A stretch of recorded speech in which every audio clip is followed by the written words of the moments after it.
আবারও একটি নতুন ব্লগ ভিডিও নিয়ে হাজির হয়ে গেলাম আমি। আসসালামু আলাইকুম সবাইকে, আশা করি সবাই ভালো আছেন। আলহামদুলিল্লাহ আমিও ভালো আছি। তো আমরা এই তো গিয়েছিলাম নাটোর গ্রিন ভ্যালি পার্কে।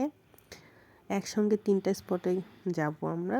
গিয়েছিলাম তো নাটোর গ্রিন ভ্যালি পার্ক, তারপর রূপপুর আর হচ্ছে পাকশি।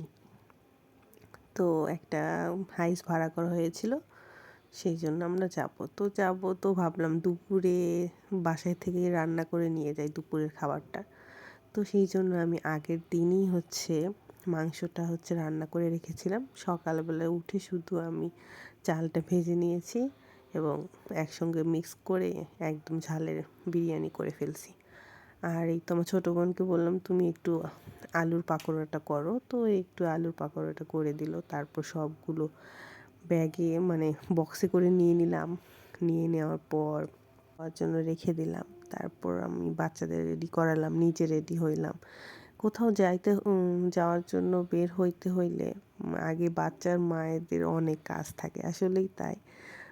আগে আমার মাকেও দেখছি এরকম করতে, অনেক কাজ থাকে। বাচ্চাকে রেডি করাও, নিজে রেডি হও, তারপর হাজবেন্ডের কী কী লাগে সেগুলো দেখো, সব কিছু একদম করে টোরে অনেক কষ্টকরই হয়ে যায়।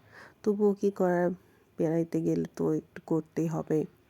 তো তারপর যাই হোক ওরা সব ব্যাগে সব নিয়ে নিলাম, সব কিছু নিয়েই তো গাড়িতে উঠে গেলাম। তারপর চলে আসলাম প্রথম স্পটে, আমাদের নাটোর গ্রিন ভ্যালি পার্কটাও অনেক ভালোই লাগলো। তো এই যে এই ফোয়ারার এইখানে এসে আমার মেয়েটার খুব পছন্দ হয়েছে এই জায়গাটা, সে শুধু এই জায়গাতেই আসবে।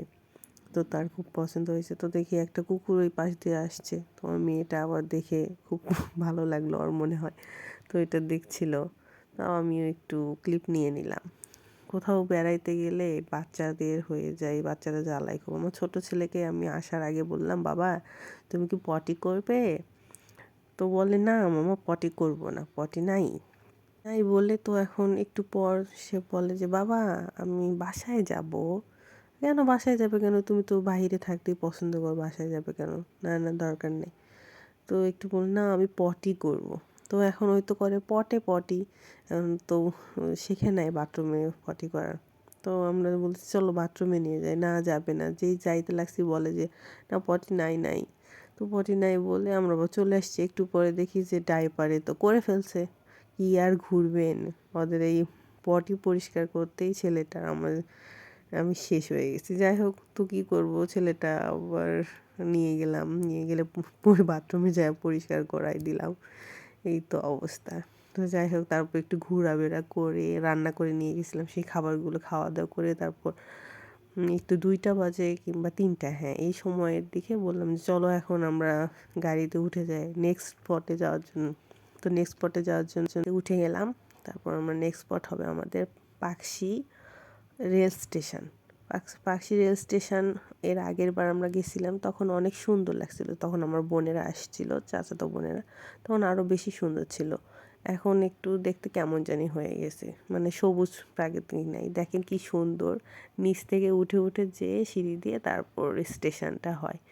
তো অনেক সুন্দর লাগে স্টেশনটা আমাকে, কিন্তু এবার একটু কম সুন্দর লাগছে। যাই হোক, আমরা একটু ছবি টবি উঠাইলাম।